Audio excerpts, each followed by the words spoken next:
Joining me next is Michael Kremer. He's an acclaimed development economist and the current Gates Professor of Developing Societies at Harvard University. He is a research affiliate at Innovations for Poverty Action, an organization very closely affiliated with the EA movement that focuses on rigorous evidence-based initiatives in helping work on some of the worst conditions happening in developing countries.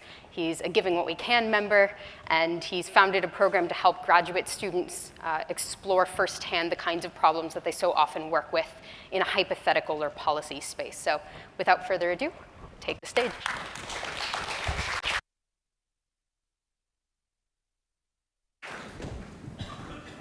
Great, thank you very much. Before I put on that hat, let me just briefly mention another hat that I have that relates to the last presentation, which is I'm scientific director for part of U.S. Agency for International Development called Development Innovation Ventures. And I think that is, and my experience very much echoes that of Sebastian. A lot of people wanting to do the right thing, but also a big role that I think people from this movement can bring to it. And in particular, as he highlighted, one role is evidence, and that's a particular focus of Development Innovation Ventures. So we provide funding, and I know some people out here are involved in initiatives, either to pilot a new idea, so that's relatively small amounts of funding by US government standards, or to rigorously test it. And then for those efforts that have rigorous evidence of impact and cost effectiveness or of passing a market test, evidence to try to transition that to scale. So I encourage people who are interested in, have ideas that they think might be appropriate to visit our website and consider applying if you think it's appropriate. Or if you're we don't have positions available right now, but if you're interested in working in this type of environment, monitor our website as well in case we have positions open. And just to reinforce one other point that came up on the importance of developing country governments, to pick up on both Alan and Rachel's comment. So the work that the U.S. government is doing and the British government doing is incredibly important on this area. But the Indian government is also made a huge contribution in this area, and that was in part based on the evidence. So they brought the treatment of neglected tropical diseases to hundreds of millions of more, somewhere between 100 and 200 million more people on a sustained basis, overwhelmingly with Indian government funds. And people in this room, JPAL, Evidence Action, many others played a big role in that. Okay, so to put on my academic hat, there's a question for effective altruists of at what point do you stop collecting evidence and at what point do you start acting? And I would argue that those are two very different questions, and that's part of what I'll be arguing in this. But how much evidence do we need for each of those decisions? So if you think that a goal for effective altruists is maximizing the impact of the resources that they have, you can think of let's start by thinking about a really simple case, a case where either something works or it doesn't work. Then is it worth spending resources on it? Well, you just take the probability of the impact times the value of the impact. And you make the decision based on that.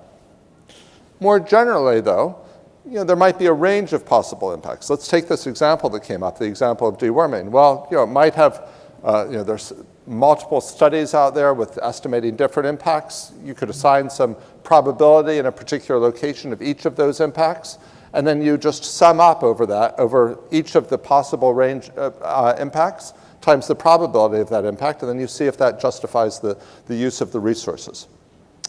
Okay. Now, how do you value that? Well, for utilitarians, the value would be in welfare or utility terms, and I'll explain why that's important in a second. If you're thinking this formula here looks very much like the formula for an investment decision, if you're a private investor. But there's one big difference, and I think that comes from, and I'll explain that in the slide.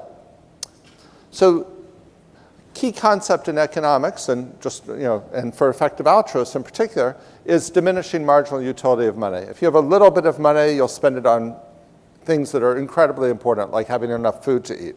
As you get more and more money, you can move down a hierarchy of priorities, generally, I mean, this may be a slight oversimplification, to things like getting bigger screen TV, for example. And that improves happiness and welfare, but probably not as much as for a family that doesn't have enough food to get enough food. So, so what are the implications of that? Well, one is that if you can transfer resources to the poorest, that's going to generally improve welfare.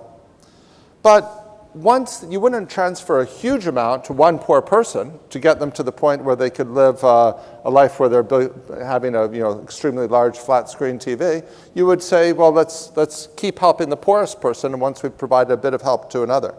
And that means that whereas for an individual, if they think about how do they want to take on risk, well, for an individual, if I take on a financial risk, say a gamble for a large gamble, if I'm going to bet $1 million and give up $1 million in assets for the possibility of winning $2 million, well, the formula that I put up earlier, if it's expressed in dollar terms, that would say I wouldn't want to I might take that risk, but it shouldn't be in dollar terms, it should be in welfare terms. And the first $1 million means a lot more to me than the second $1 million. So I won't take an actuarially fair gamble of $1 million versus $2 million. On the other hand, if you're thinking about a situation as an effective altruist and transfers, well, there it's quite different because you're not going to be moving down that curve of diminishing marginal utility very far. A 50% chance of getting a $10 per person benefit for 100 people is roughly equivalent to a 100% chance of reaching 50 people, or a 100% chance of $5 benefit per person. So these are all roughly, because people's lives, even poor people's lives, their overall lifetime income is not going to be that affected by, it'll be better off, but it's not going to, the diminishing marginal utility won't really hit that level. So that's a second, an implication of basic economic theory for effective altruists, and I'll come back to that in a second on this question of evidence. One other implication of diminishing marginal utility is that if you're thinking about how to spend your money and how to give away your money, there's a big cost for waiting. Why? Because the world is, right now, poverty is diminishing at a rapid rate. There's huge economic growth in many low-income countries. And that means that spending your money now while people are still poor has an advantage over waiting. And obviously, you can earn some money in the bank by keeping your money in the bank, but the interest rate probably won't make up for that. Okay. So I'll, in general, argue that if you're a standard utilitarian, which I understand many of the philosophers here are, then you should be pretty close to risk neutral in thinking about alternative investments in transferring to the poor. And by the way, there's all sorts of other areas that effective altruists are interested in, and existential risk, et cetera. I'm not going to comment on those. I'm going to focus on poverty, extreme poverty. That's the area that I know. And within that, I'm going to focus on a few examples, which are also examples I know. So I don't want to argue that there aren't other very important causes. Okay, so let me just note here: if you're not a utilitarian, maybe you have some other approach and you care a lot about, you really don't like risk, or you really don't like ambiguity, which some people distinguish from risk. Well, then you might want to support a charity like Give Directly, which is, I think it's just transferring money to poor people. It's very hard to see how that could go wrong, and you can be quite confident. Or if you're very pessimistic about other alternatives, I would argue probably if you have to be very pessimistic but if you're very pessimistic about other alternatives, you could go for give directly. Or if you're thinking about a general policy change and you think a lot of development spending is spent badly, and if you're pessimistic about that, you might say, well, better to move that all to something like give directly. Okay, but let me just go back to this, this formula, summing up the probabilities of different outcomes times the value of those outcomes. So what are the implications of that? Well, one implication is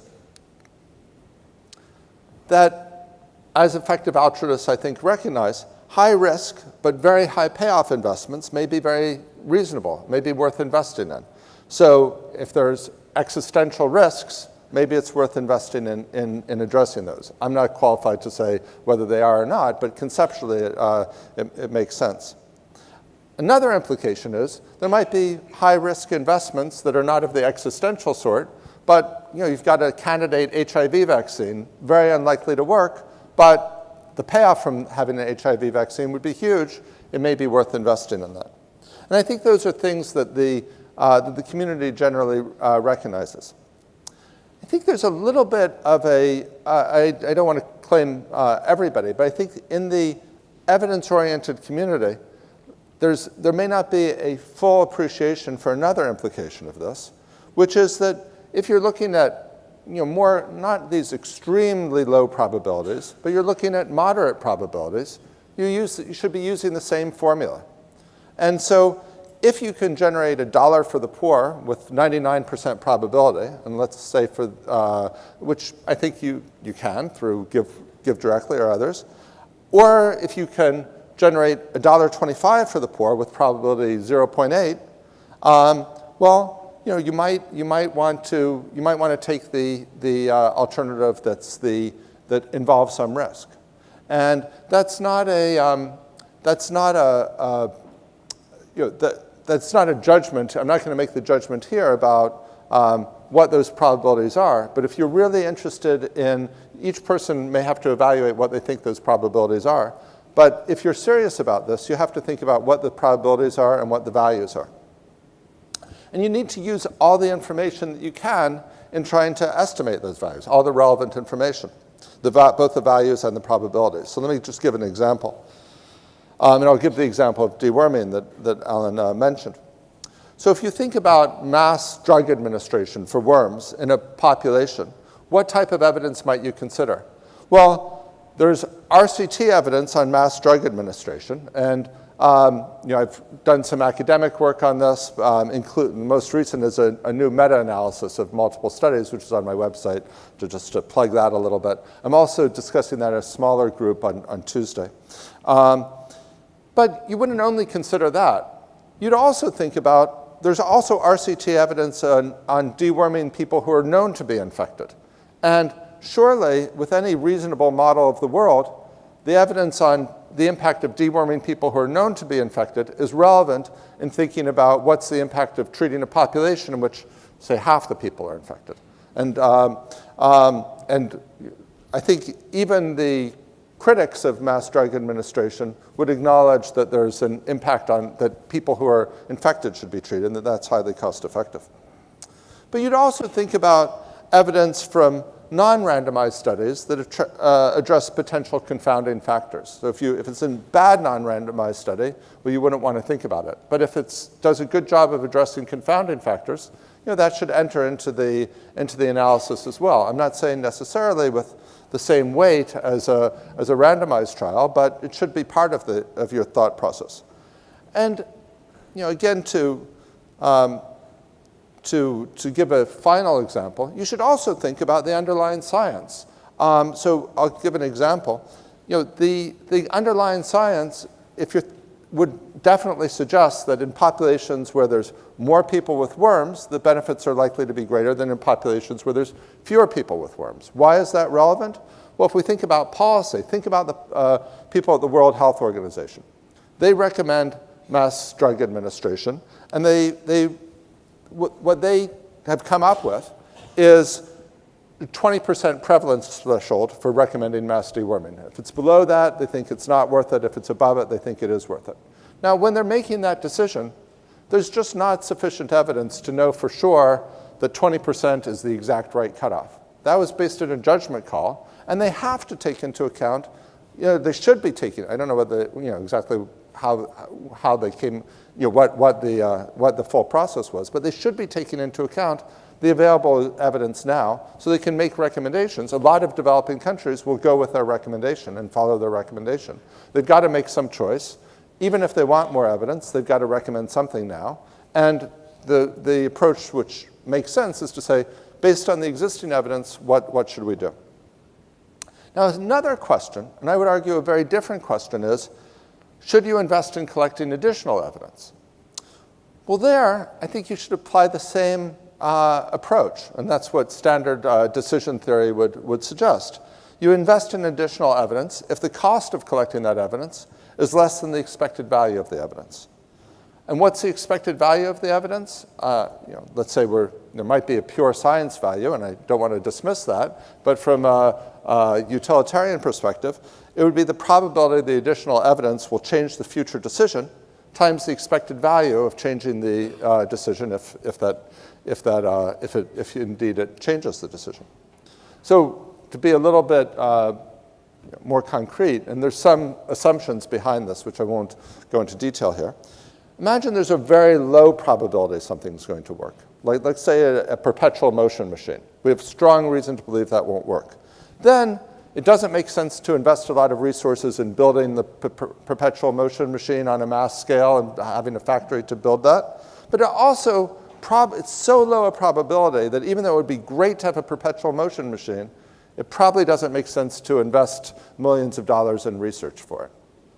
Okay. Now, let's say it's a somewhat higher probability. So still low, but somewhat higher. Let's say there's a new approach to teaching math or language that there's no evidence for, but based on theoretical grounds, we think it might be pretty effective. Well, it might not yet be time to implement that at scale, because perhaps there's negative effects of that. But it probably does make sense to do some sort of staged investment in evidence. So the first stage probably wouldn't be a full RCT.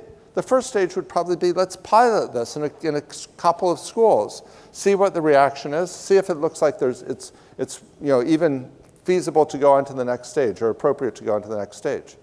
Then, eventually, you might decide we're going to have a full-scale RCT.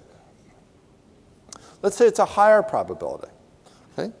I'm going to put flossing as an example there, because I just saw a newspaper article about it. And the newspaper article pointed out, and I know nothing about flossing, so let me be clear about this.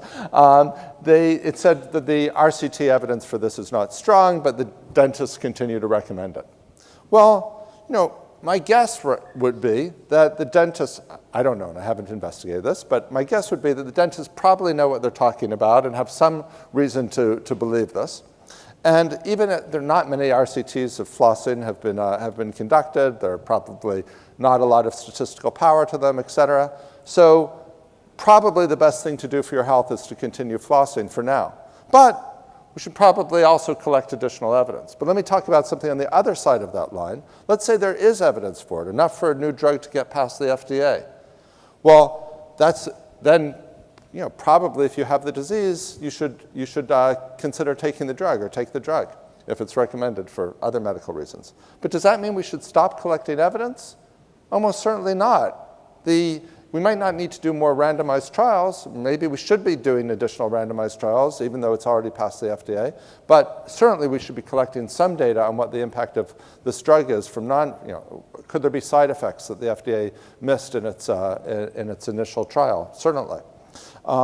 So it's worth investing in additional evidence in many of these cases. Okay? Despite the fact that there's enough that based on the current evidence, it makes sense to go ahead. If we're not very, very certain, it may well be worth getting additional evidence, particularly if that can be done cheaply. If there's a super high probability of something, and if it's costly enough to do tests, then it's no longer worth collecting more evidence. Okay. And what are the cutoffs? I use these vague terms of extremely low, low, high, extremely high. Well, the cutoffs will depend on the cost of the evidence collection. In particular, to be technical, they'll depend on the option values associated with the stage of experimentation. So in some cases, you might be able to experiment very cheaply to get it, and then you have to think, well, what's the chance it's going to pass this stage? If it passes this stage, what's the chance of going on, that it'll pass the next stage, et cetera. But let me contrast this whole approach with one which I think is common in some communities, and while I think it's less common in the effective altruism community, I don't think it's entirely absent. And that's one that sort of artificially discretizes these continuous probabilities into two areas. An area where something is unproven, and we say, well, we can't invest in it because it's unproven, and we keep doing more research while it's still in the unproven category. And then there's a sort of black and white transition to another category where it's proven and you stop doing research.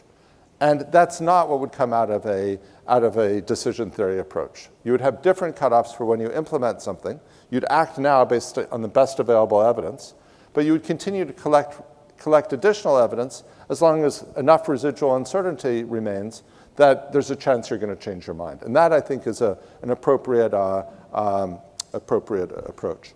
There's some, on the technical side, what are some implications for how we analyze evidence? So I think where possible, we should use a Bayesian approach. And that can be hard to do, but I think it's worth the effort. If you don't have a Bayesian approach to statistics, if you have a frequentist approach to statistics, then you need to consider the power of tests. So often you hear about 5% significance level. People want to know that if they find an effect, there's only a 5% chance that it's not really there.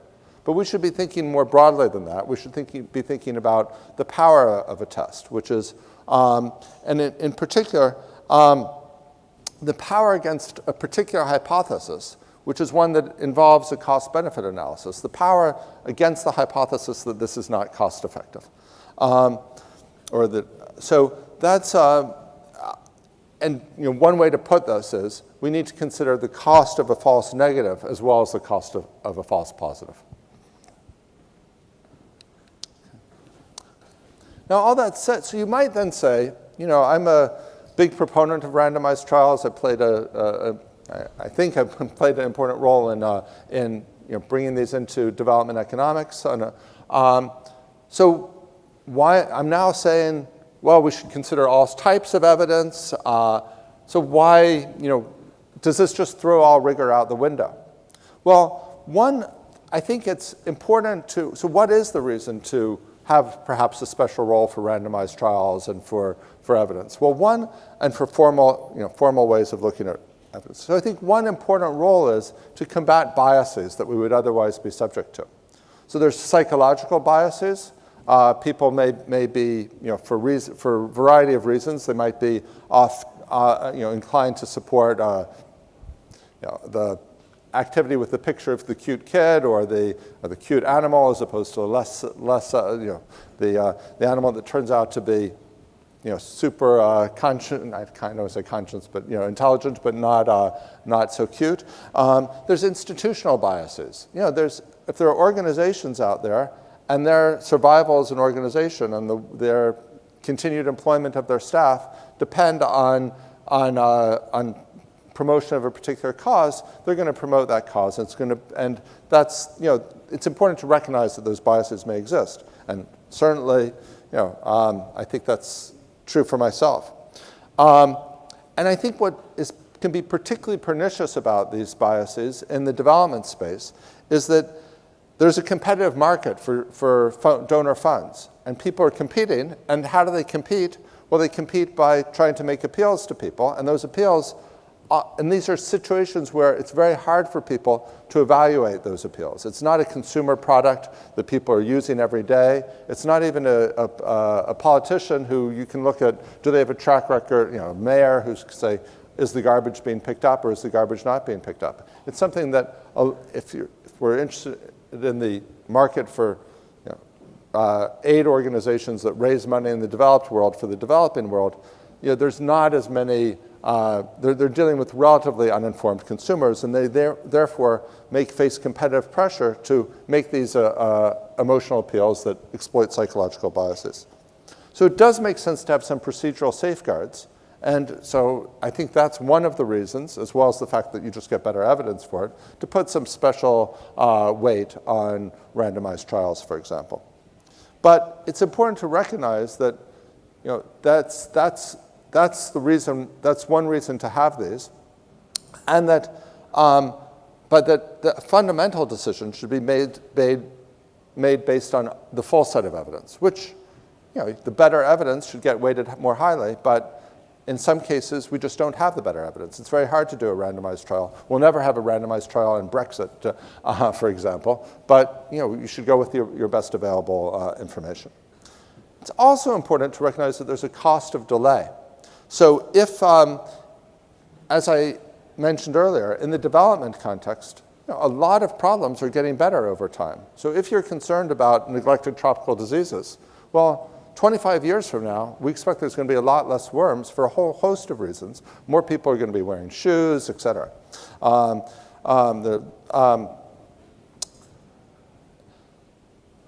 And it's finally important to recognize that if you wind up going with the safe alternative, the thing with a 0.99 probability of a return of 1 versus the thing with a 70% probability of a return of 10, you're potentially giving up a lot of welfare. Okay. Let me just talk about a particular case. Diarrheal disease is a major killer of children in the developing world. The NGO Evidence Action is providing water treatment to millions of people through chlorine dispensers. It's extremely cheap. Chlorine's, a bottle of chlorine has a bottle of bleach has enough that you buy at the drugstore has enough chlorine in it to treat 70,000 households. So it's very, very cheap. So the estimated cost per life saved or dally saved is quite low. And what's more, a substantial fraction of that cost is covered by carbon credits. So that implies that the many-fold return on investment with a conventional evaluation of dallies. So I don't want to, this number I'm just putting out for illustrative purposes. I don't want to need to do more work to try and come up with this, but perhaps something on the 10-to-1 scale. Okay. Now, what's the evidence on this case? So we know for sure, so let me start with the non-randomized trial evidence. Chlorine kills bacteria that cause the key types of diarrheal disease. There's historical evidence from as US cities introduced water treatment, you see reductions in mortality that are very closely timed with the introduction of water treatment. There's RCT evidence as well on the impact of cleaner water.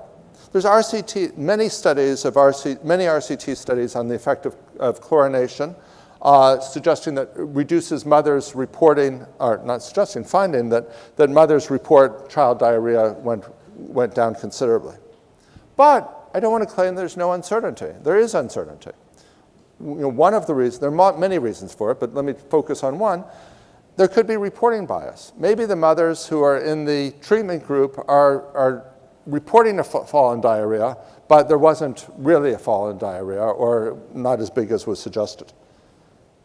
One thing you could theoretically do would be to have blinded trials.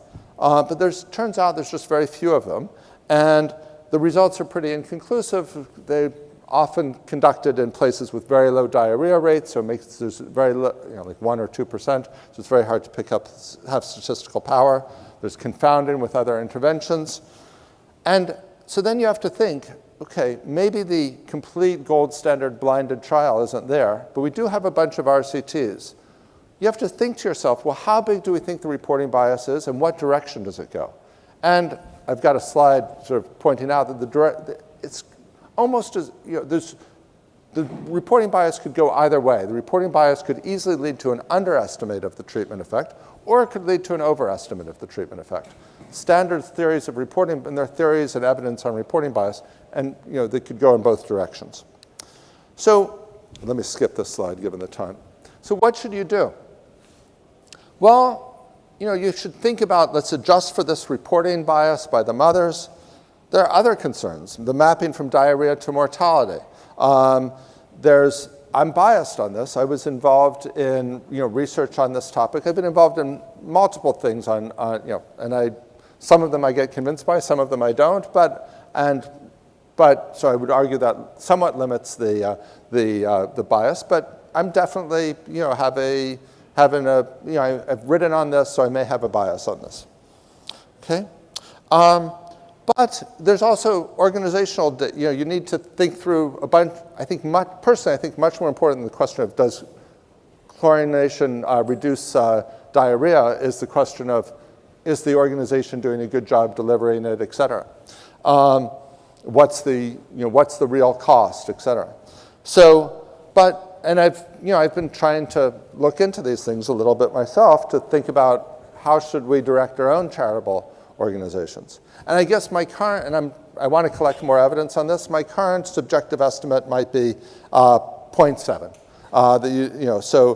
Sorry, when I say 0.7, instead of a 10-to-1 ratio, taking, maybe, and most of this is not because of any other concerns of my own bias, but with let's say I put again, it's very subjective numbers, but I would drop off a 20 or 25% for my own bias. So that might take me from 10-to-1 to 7-to-1 benefit cost ratio. But it looks huge. And I'm therefore, when my wife and I are thinking about how to donate our contributions, evidence action is something that we currently intend to donate to. I mean, obviously we're going to we're still in the stage of collecting evidence and analyzing that evidence, not by doing more RCTs, but by looking at the numbers of evidence action, et cetera. But that's our current inclination. I will stress again, this isn't meant to be. There are many other things out there, and I don't claim to have looked at all the alternatives and done a perfect analysis of that. Okay, what's the conclusion here? I think it makes sense for an effective altruist to give according to the expected value, the probability of the impact times the value of the impact. There's costs of delay until you get perfect evidence. There's costs of being so ambiguity averse you wait for perfect proof. And it's therefore important to take all the evidence that you have, sum it together, and come up with some estimate of the probability and some estimate of the value. And that's not going to be perfect, but we should recognize it. And then when we should collect additional evidence, well, that's the same criteria. And that's typically, which is, do the expected benefits of the additional evidence outweigh the costs? And I would argue typically that's going to mean that you keep collecting evidence long after, even long after you've decided that based on current evidence, you're going to take an action. So thank you very much. I should say I'm happy to talk to people afterwards outside.